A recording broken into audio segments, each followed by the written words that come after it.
Who came up with the idea behind your show? Coach. It's interesting. He was in the airport one day and he called. What's his name? Kenneth Johnson. Coach KJ. Johnson, Yeah. He's And a life coach. Life coach, personal trainer. Known him for years. Fitness guy. Yeah. And so. He's funny too. Oh, he's hilarious. We call him coachisms, all the little stuff that he says. But we'd be sitting having a conversation.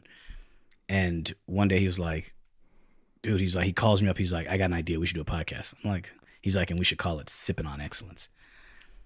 And I saw him when he got back from vacation. It's a good name. I like it. I'm like, and sounds good. And we were sitting there training. We're talking. I was like, yeah. And as we're giving the audience something excellent to sip on. Yeah, take little sips. It's right. Like, that can't be too much excellence. It's like, whoa, it's too much. Little sips. Then we should sip on something as well. So we started out the podcast making Everybody cocktails every week. And we stopped making the cocktails for the podcast because we started recording during the week.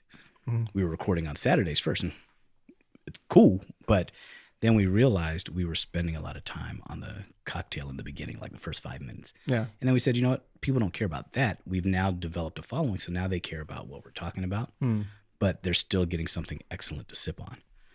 And even when you bring guests, they're going to give a little bit of their excellence because I think everybody's got something excellent inside. Most just don't know it. Well, that's why we drink Mandala Tequila around here. Brought to you by Excellent Tequila.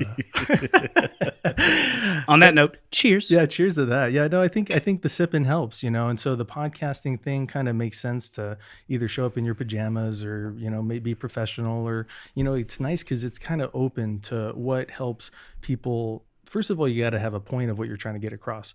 Frankly, I'm still figuring that out. But what I've realized is with my show, LA Shoulder Podcast, I have really awesome friends that know a lot of really great things that are adjacent to what I do as a shoulder specialist. You're a spine specialist. Yes. So you worked at so tell me about the Commons Clinic. Is that a current place that you work? Yeah. So Commons Clinic is it's a medical group. It's a group. Oh, it's a group. And so what we did was we came together a bunch of us. I think there's like 17 of us orthopedic surgeons now. Yeah. The big system. So is this an independent group? Yeah, it's an independent group. Yeah, of surgeons. Okay. Which we are all individual entities under an umbrella. And so Hunt Spine is still a thing. It's just under an umbrella of Commons Clinic, like a Commons Clinic affiliate. I see. It's yes, I am Commons Clinic, but so is, 17 other guys. Right.